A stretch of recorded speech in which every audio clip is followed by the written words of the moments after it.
repente a gente está conversando, expondo as escrituras nessa carta que fala sobre reconciliação. E é difícil reconciliar. É difícil. É difícil a gente machucar alguém e ir até a pessoa. É difícil. É difícil, lá no fundo a gente sabe que a gente devia ir, mas aí a gente pensa assim, mas ela também, né, não é fácil. Ela me deu motivos para isso. E assim a gente vai se retorcendo para não reconciliar. E é difícil também receber aquela pessoa que é enviada, que chega até nós falando assim, então, eu queria te pedir perdão. E no primeiro momento a gente olha para a pessoa e diz assim, não quero te perdoar, eu quero me vingar contra você. Eu quero que o mal que você me causou venha sobre você. Eu quero que as suas afrontas, elas todas voltem para você. E se eu falar, eu te perdoo, eu estou dizendo, acabou a nossa guerra, mas eu fiquei com estilhaços em mim, você está ileso, como assim? Vamos, você me cortou um dedo, tá bom, eu até te perdoo, mas daqui eu vou cortar o seu fora também, e daí a gente fica legal, empatadinhos. Mas isso não é reconciliação. É difícil reconciliar. É muito difícil, e às vezes a gente passa por essa carta e... Do que se trata essa carta, André? Se trata de alguém que ofendeu, fugiu, e de outro que foi ofendido e ficou com os danos. E o ofensor inventou essa história aí de se achegar a Jesus, de se render ao Evangelho, e agora o tal do Filemão recebe uma carta de alguém que o elogia demais e fala assim, Filemão, o seu amor é tão conhecido aqui, eu louvo a Deus pelo seu amor imenso. Tem uma coisa para te contar, agora que eu te elogiei um monte, né? Paulo é cheio de estratégia. E ele vai, porque Deus faz assim com a gente. Deus nos enche de graça, nos abençoa. Como hoje aqui, né? A gente ouve o Senhor, tudo é do Senhor. Depois a gente canta do Cordeiro Santo. Depois a gente canta e pede, Senhor, ajuda-me a confiar quando a confiança me faltar. Depois a gente canta que grande é o Senhor, que Ele é maravilhoso, que eu o adoro e vê tanta beleza. E daí depois dele nos encharcar com essa graça toda, Ele vem com a palavra para nos desafiar. Assim que é. Assim que é. E olha lá o que diz. Nesse verso 17, a gente vai ler até o 21. Diz assim. Portanto, se você, ou Filemão, me considera um companheiro, receba o Onésimo aí como receberia a mim. Daí Paulo começa com algumas ironias, né? E se ele causou algum dano a você, ele causou. Ou ele lhe deve alguma coisa, né, e precise ser cobrado, eu tenho uma solução. Ponha tudo na minha conta. Eu, Paulo, de próprio punho, eu estou escrevendo. Sou eu, não pedi para ninguém não escrever. Eu estou escrevendo. O cheque sou eu que estou assinando. Eu pagarei. Eu pagarei. Mas, é claro que eu não preciso dizer que você me deve a própria vida. Sim, irmão. Que eu receba de você no Senhor este benefício. Reanima o meu coração em Cristo. Agora, olha isso aqui, gente. Certo como estou de sua obediência, eu escrevo a você. Olha isso aqui agora, essa frase. Sabendo que fará mais do que estou pedindo. Eu vou ler de novo essa aqui. Estou certo da sua obediência, eu escrevo a você, sabendo que fará mais do que eu estou pedindo. Vamos orar? Senhor, nós queremos nos render mais uma vez ao Senhor e pedir ao Senhor graça multiplicada sobre cada um de nós, sobre a minha vida, para que o Evangelho, a verdade do Senhor, a palavra do Senhor, seja expressa uma vez mais a partir desse lugar. Essa palavra tem chego, Senhor, nos corações que aqui estão presencialmente, tem gente distante aí nos ouvindo, através do YouTube. Eu quero que o Senhor os abençoe. Abençoe onde quer que chegue essa mensagem. Abençoe aqueles que talvez não ouvirão hoje, mas ouvirão por causa da gravação. Abençoe, Senhor, onde quer que chegue essa palavra, que o Senhor abençoe, pois nosso desejo e pedido é que o Senhor nos ajude a expor a tua verdade. Em nome de Cristo Salvador, oramos. Amém. Amém. Gente, é bem complicado o que Paulo faz com esse rapaz aqui, o Filemão. Ele está dizendo, olha, eu tenho algumas coisas para te pedir. Eu quero pedir a você... Obrigado, Arthur. Eu quero pedir que você receba esse camarada que te fez muito mal, que pensava diferente de você, que agia diferente, que tinha outras ideias. Eu tive a chance de me encontrar com ele, ele se tornou um filho agora para mim, porque o Evangelho foi anunciado para ele. E eu preciso que você receba ele de volta. E não receba mais como escravo, como seu servo, mas receba ele como um irmão. Melhor, receba como se estivesse recebendo a mim mesmo. Gente, você tem noção desse tamanho desse pedido? É muito grande. É muito grande. A gente está falando de alguém que realmente machucou aquele cara. O tal do Filemão. Onésimo o prejudicou. Onésimo complicou a vida dele. E nesses termos, a gente percebe que as Escrituras colocam a gente diante de situações delicadas. Deus faz obras maravilhosas em nosso favor, mas coloca a gente também diante de impasses que a vida, que as ocasiões, que as intempéries, que a própria providência colocou diante da gente, situações que a gente tem que dar uma resposta. E essa resposta não é o que o nosso coração tem vontade de fazer. É curioso, se fosse nos dias de hoje, talvez, o Filemão fosse se aconselhar com algumas pessoas e perguntasse assim, e aí, fulano, o que eu devo fazer?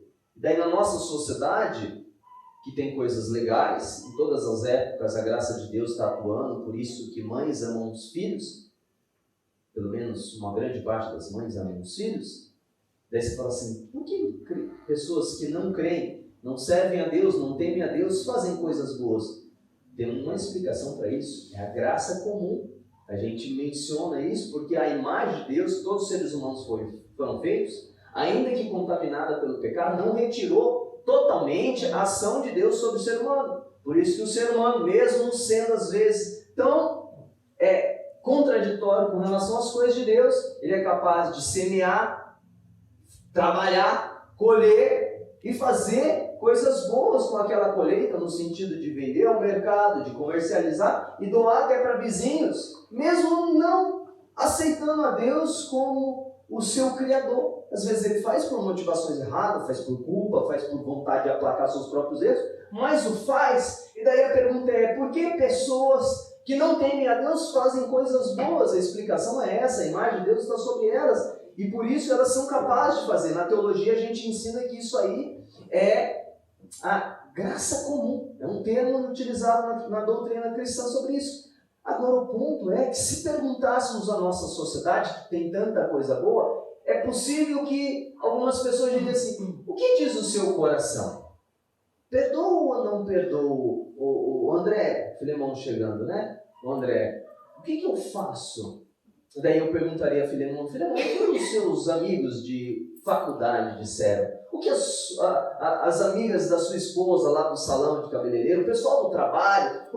Olha, André, eu ouvi várias pessoas e elas dizem assim para mim, ouve o seu coração. O que o seu coração disser para você fazer, faça. Daí eu diria, Filemão, se você for ouvir, tem que ouvir o que Deus está dizendo através do Paulo. Porque é bem possível que se você sondar o seu coração no meio desse conflito todo, a última coisa que você quer fazer e que o seu coração quer fazer é receber o Onésimo. Você não quer fazer isso. Você não quer fazer isso. Se você ouvir o seu coração, o seu coração vai dizer assim, não recebo. E essa coisa de ouvir o coração, ela também é muito influenciada pelas pressões sociais. Tanto que essa própria frase, ouça o seu coração, pare de querer que as pessoas fiquem felizes, busque a sua própria felicidade. Já deve ter ouvido essa orientação coach também, né? Esqueça dos outros, busque a sua própria felicidade. Imagina o Filemão ouvindo isso. Minha felicidade, ele ia falar pra gente, a minha felicidade não é receber esse camarada, não, me prejudicou um monte. E agora o Paulo está falando para mim, receber ele como eu estivesse recebendo o próprio apóstolo, é demais. Gente, muito caro a conta, muito caro. Fazer tudo, simplesmente receber e falar assim, te apoio. Mas deixa eu falar uma coisa para você, Paulo não para aí. E o verso 21 é prova disso. Ele fala assim, eu sei que você vai obedecer.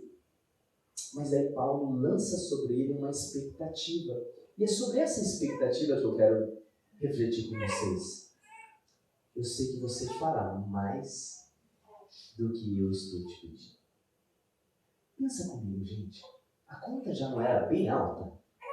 Assim, olha, se o Filemão recebesse assim, e a hora que ele olhasse para o Onésimo, ele pensasse assim, não é o Onésimo, é Paulo. Ele tentando trabalhar no coração de gente. Filemão é gente que nem a gente. Era gente que nem a gente, está no céu agora, gente que nem gente. Tudo indica que ele está no céu. Servo do Senhor.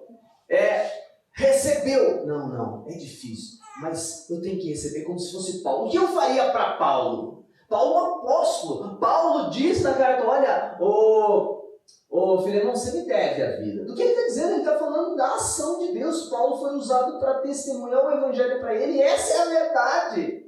Ele deve a vida. Hoje, eu não sei se você percebeu, hoje pela manhã, a gente teve um batismo muito lindo aqui, Daniel, que nos alegrou bastante. E a gente teve um testemunho que depois a gente vai projetar de novo. E a Vitória, no meio da minha fala sobre parte do que aconteceu, eu mencionei o nome da Ludinha. Na hora que eu falei, encheu os olhos da Vitória aqui de lágrimas na hora que eu mencionei. Por quê? Por que isso aconteceu? Porque numa determinada quarta-feira, a Vitória tinha ido buscar alimento junto com a família, aquela monte de criança e o marido passando pela rua. E ela pediu para pegar um pão ali, que a gente coloca na mesa solidária. E a Lurdinha, gente, abraçou essa menina e falou, vocês têm que entrar, vem receber uma oração. E pleiteou com ela. Na semana seguinte veio de novo. E eu soube que a Lurdinha foi almoçar na casa dela. E se integraram, e foi junto, e caminhou junto. Então, a Lurdinha teve um papel fundamental. Eu acho que se a Lurdinha fosse escrever uma carta para a Vitória, não seria difícil a Lurdinha falar assim, Vitória, faz isso. Eu não quero te jogar na cara, mas eu tenho moral contigo, não tenho? Não. Eu fiz alguma coisa significativa. É isso. Então, o Filemão sabia da pressão que Paulo estava pedindo. Paulo, tratar como você já vai ser algo demais. Imagina receber aquele apóstolo dentro de casa, tudo que o Filemão faria para dar uma grande acolhida. Agora, Paulo não deixa a coisa pequena. Ele fala assim, eu sei que você vai fazer mais do que eu estou pedindo. Gente, o que pode ser mais? Eu fico pensando, e a Bíblia não fecha, porque se perguntar assim para os estudiosos, o que é esse mais? Ninguém tem resposta. É só mais. E mais é demais. Mais é demais. E sabe qual é o detalhe? Agora, para tudo. Essa carta não diz a respeito apenas de Filemão e de Onésimo. Essa carta foi escrita pelas mãos de Deus, usando a mão do apóstolo, pela ação do Espírito, porque Deus queria alcançar Filemão, o Onésimo, mas queria alcançar você. Queria me alcançar. E o que Deus escreveu era para que chegasse até a gente. E nesse ambiente desse mundo polarizado, de tantos extremos, de tanta oposição, de tanto antagonismo, de tanta rivalidade, de tanta rixa, de tanto conflito. Lembra que eu mencionei semana passada, eles estavam em opostos. De um lado tem um servo rebelde que rejeitou o seu senhor, danificou, causou prejuízo. De um lado tem um senhor lesado, traído, com pressão do contexto, porque não vai fazer nada. Se não fazer nada, imagina se a moda pega. Imagina a pressão sobre os dois. E agora, esses dois extremos precisam se aproximar. E a mensagem que Deus dá para Paulo escrever para esse homem é para possibilitar. Só que não é sem dor, não é sem dificuldade. Por quê? Porque aproximar extremos é muito difícil. E só tem um ser que faz isso. Se chama Jesus de Nazaré. E é Ele que está em ação nessa carta. É Ele que está falando para esse homem, Filemão. Eu sei que você fará mais. Eu sei que fará mais do que estou te pedindo. Gente, eu queria dizer para vocês que esse é um princípio. Mexe aí para a gente, para voltar aqui, ó. Já vai voltar, né? Computador, legal. Gente, princípio importantíssimo da vida cristã. Deus nos leva a fazer quanto? Só um pouquinho mais. Mais do que Ele está pedindo.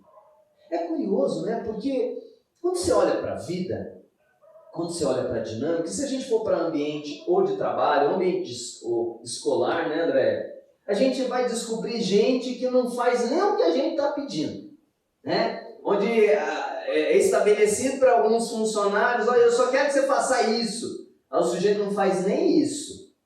Alunos, né? Você só precisa fazer isso, não faz isso. Você só precisa cumprir esses requisitos, não faz. Tem aqueles que fazem restritamente o que foi pedido.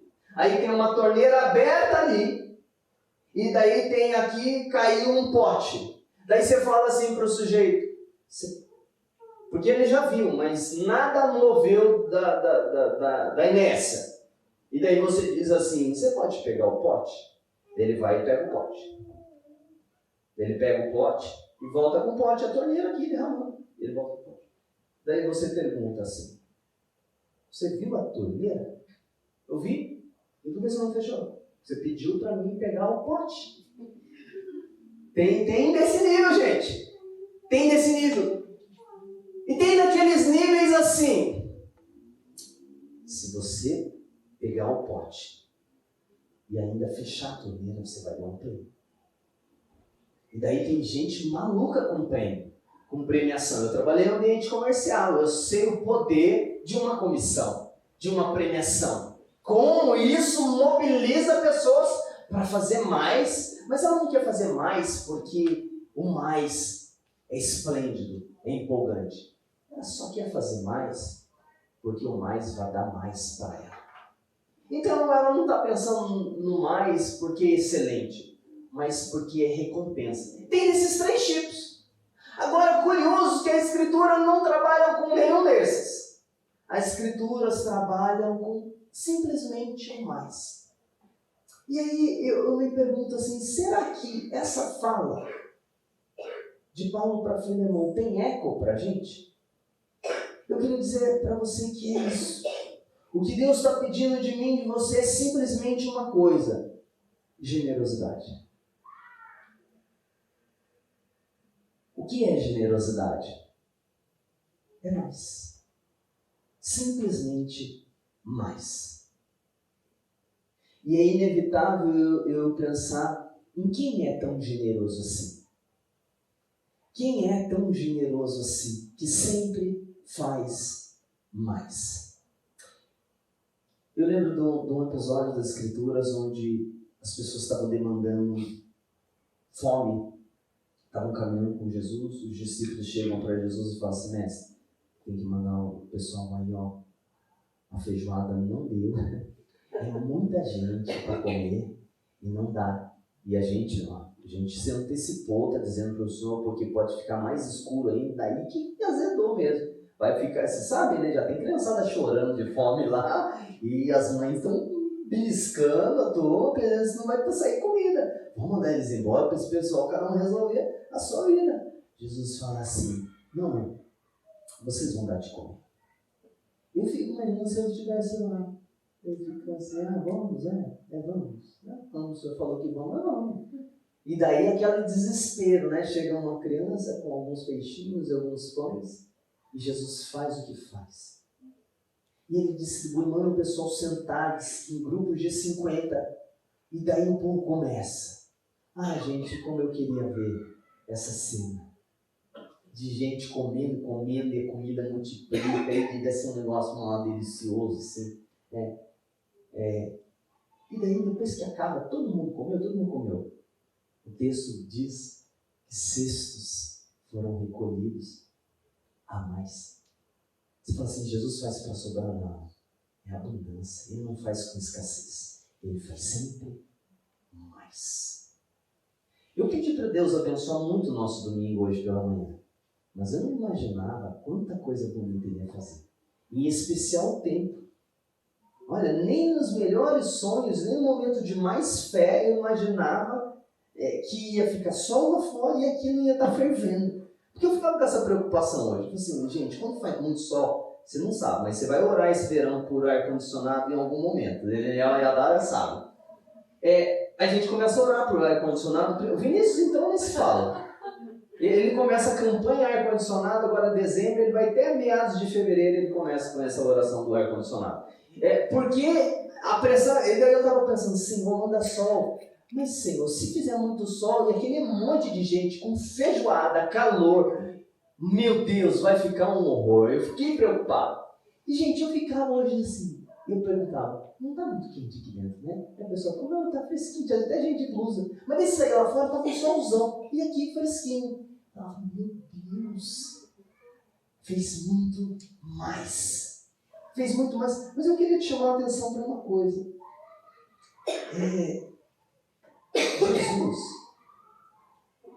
vamos aqui, o negócio funciona. Olha o que Jesus fala para a gente. Ele está no Sermão do Monte, e daí nesse conceito de fazer mais, ele diz assim, vocês ouviram o que foi dito? Essa aqui era a lei implementada no Antigo Testamento, que era para conter a maldade. Né? Vocês ouviram o que foi dito? Olho por olho, dente por dente? Aí ele reinterpreta a lei. Eu, porém, lhes digo, não resistam ao perverso. Se alguém lhe der um tapa na cara, na face direita, oferece-lhe também a face esquerda. Aqui começam os princípios do mais. Não aceite apenas o tapa. Dá a chance para a pessoa dar um segundo tapa. Mas, se alguém quer processar você, tirar sua túnica, o processo ali implicava em restituição, e às vezes a pena era, vou te processar, e o seu bem é a sua túnica. Você fala assim, deixe levar também a capa. Mas, se alguém obrigar você a andar uma milha, porque os soldados romanos às vezes tinham esse direito dentro de Roma, de chegar para o Deus, você vai me ajudar a carregar esse negócio aqui uma milha. O direito romano dava esse direito para o soldado. E o soldado pegava, às vezes, um judeu e disse, vem cá, você é obrigado, vai caminhar aqui e vai me ajudar.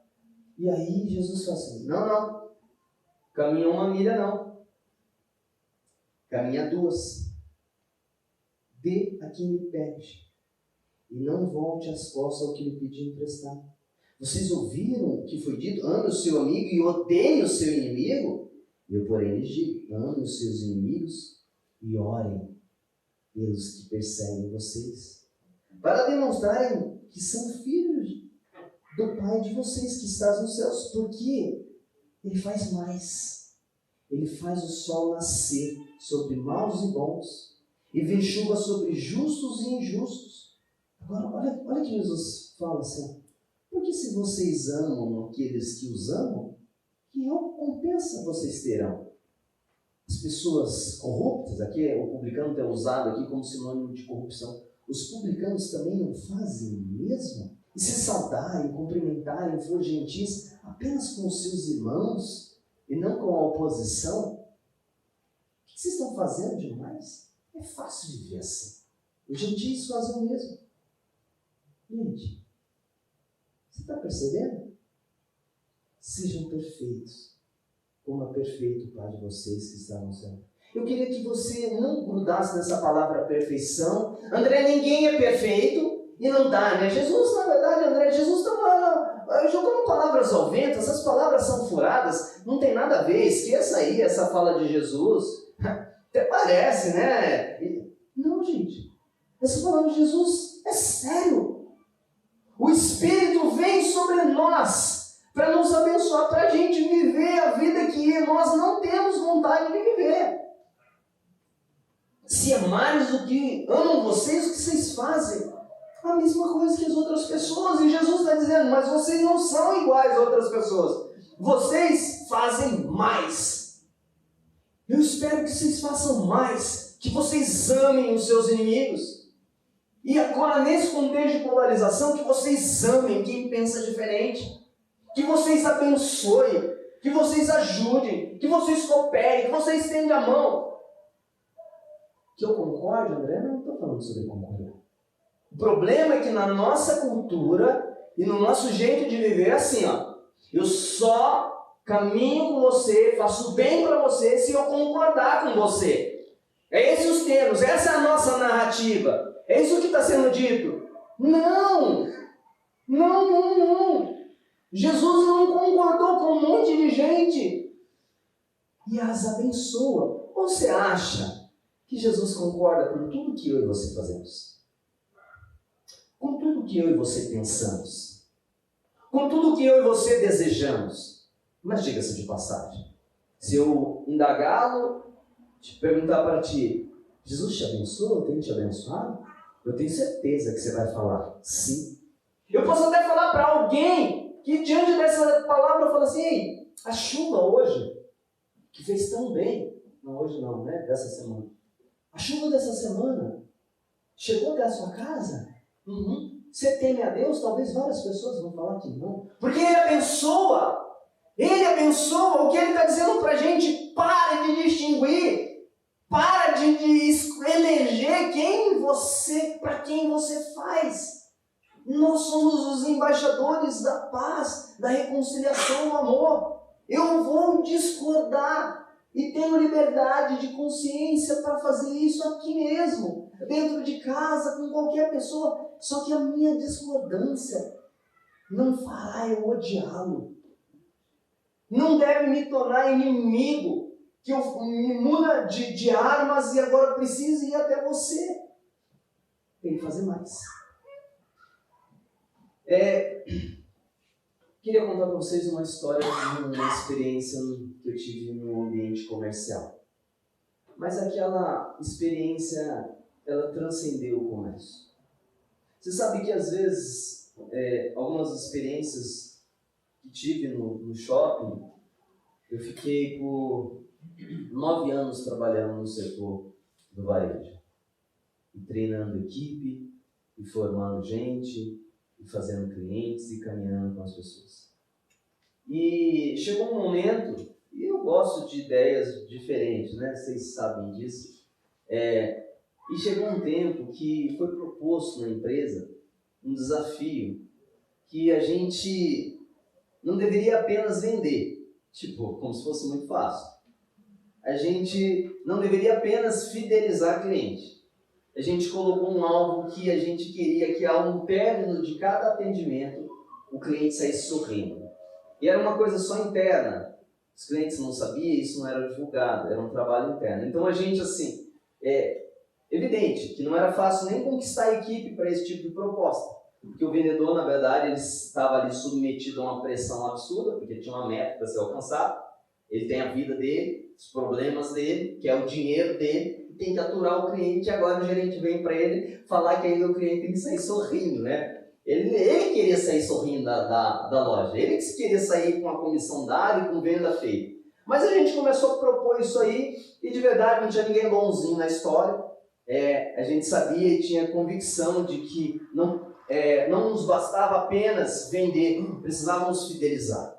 E diga-se de passagem que os clientes que atendíamos, eles tinham muitas opções, não estavam atrás de preço, eles estavam atrás de uma experiência significativa.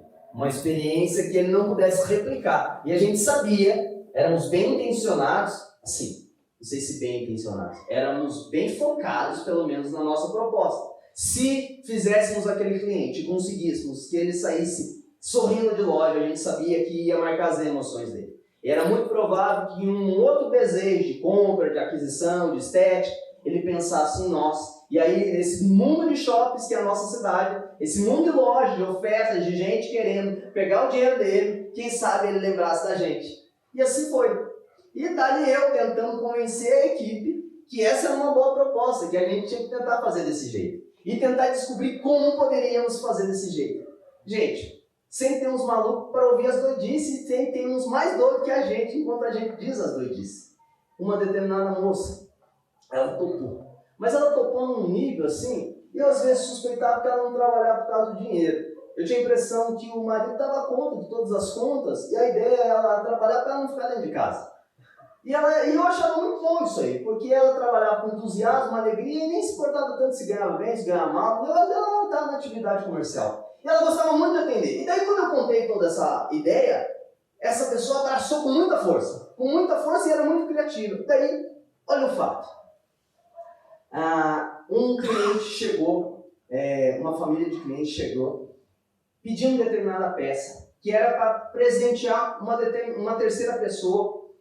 E a gente tentou encontrar a peça no nosso estoque, não tinha, tentamos nas filiais de Curitiba e não tinha. Essa vendedora, assim, prometeu para aquela cliente, para aquela família, que ia tentar encontrar a determinada peça.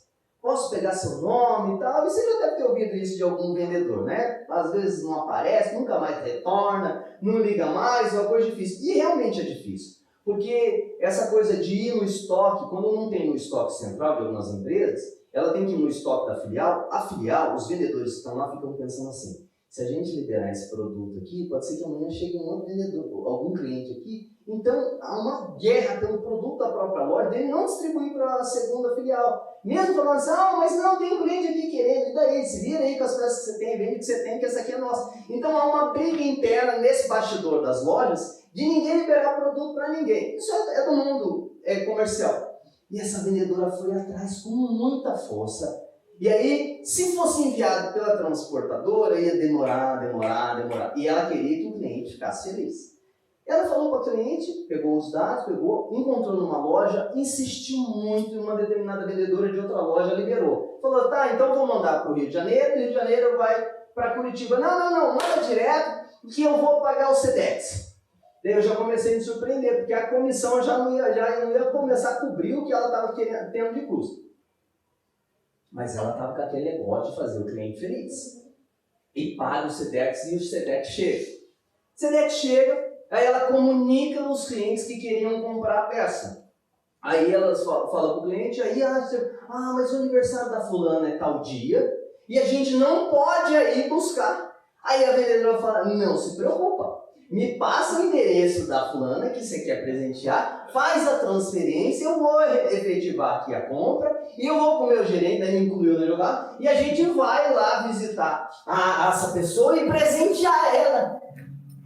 Tá bom, André? Eu falei, agora, né, inventei essa história de fazer a pessoa feliz, vamos que vamos. E, gente, a cliente combinou, gostou da ideia, fez a transferência, e daí no dia da entrega, tá, o produto, vamos lá entregar. E não era muito longe do Shopping Cristal, era ali na região do Batel, não lembro como que foi a condução que a gente foi. Eu sei que daí a gente tá para ir, a vendedora fala assim, peraí que eu tenho que comprar um negócio. Porque era aniversário da mulher, ela foi comprar flor para a mulher. Gente, isso é muito caro o negócio. Se assim, que daqui a pouco a gente tá tendo um prejuízo lascado. E ela chega naquela casa, bate no apartamento e fala assim, olha, fulano de tal, mandou trazer esse presente para você. Entrega o presente, entrega o flor e agradece. Isso estava perto do final do ano. E a gente volta, feliz da vida, tipo assim, um monte de gente sorrindo, né? E a gente sem dinheiro, né? Perdendo dinheiro. Gente, coisa de louco. Assim, isso não dá para ensinar, não dá para virar regra. O ponto é assim, André, o que aconteceu? Gente, aquele pessoal que era o que tinha que dar o presente, voltaram para a loja para fazer as compras de final do ano. A pessoa que recebeu o presente voltou também. Agora, você não tem ideia de quanta gente das famílias e contatos daquele pessoal foram para a loja por causa desse gesto. Quem inventou esse negócio de fazer mais é Deus. Mas até no mundo capitalista, ganancioso, interesseiro, isso cativa todo mundo. Ainda que os nossos interesses naquele contexto fossem só vender mais e fidelizar cliente, o fato é que esse princípio é divino. Sabe por quê? Porque teve alguém que não deveria nos perdoar. Teve alguém que, fazendo certo, deveria nos condenar. E para nos perdoar precisava ser pago uma conta muito cara. E a gente poderia dizer assim que Jesus veio nos salvar. Isso já seria infinitamente custoso. Mas aí quando eu olho para a caminhada de Jesus, além de nos salvar, Ele nos presenteia com amor. Ele nos presenteia com aconchego, foi a palavra usada hoje no testemunho. Ele nos presenteia com bênção, com alegrias, com família, com perdão, com história, com esperança. Ele faz infinitamente mais do que merecemos. Essa é a regra de Deus.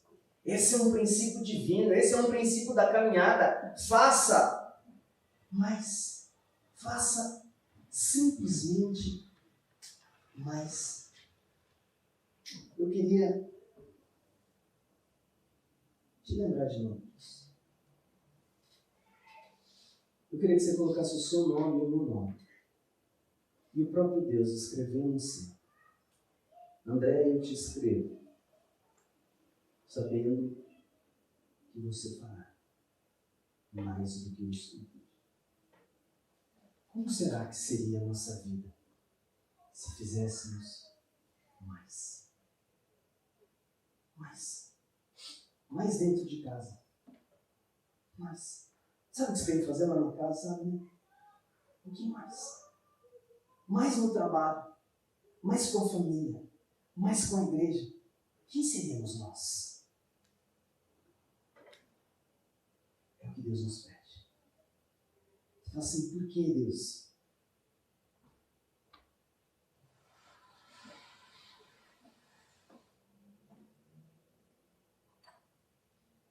Uma noite muito especial,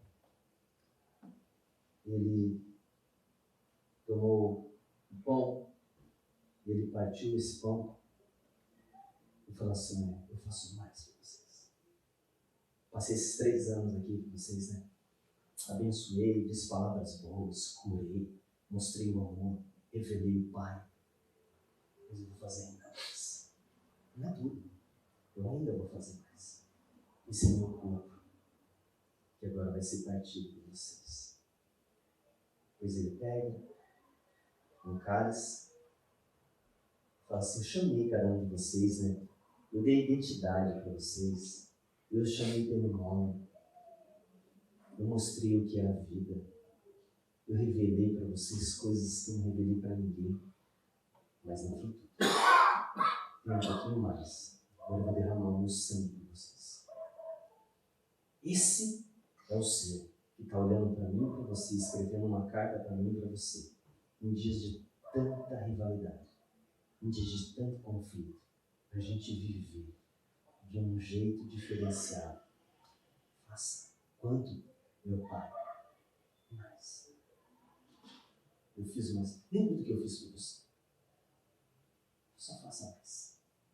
Sabe o que é legal nessa carta? Eu estou certo de sua obediência.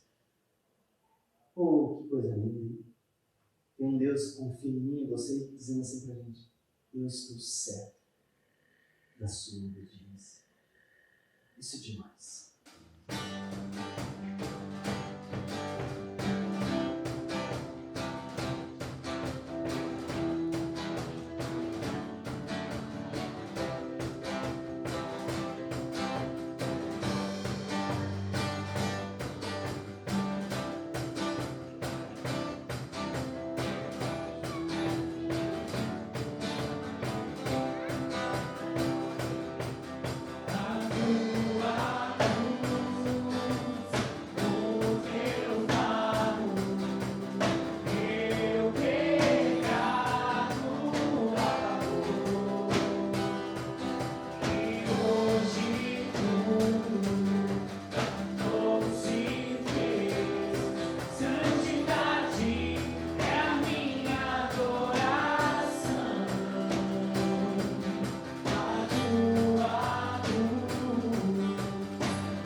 alguém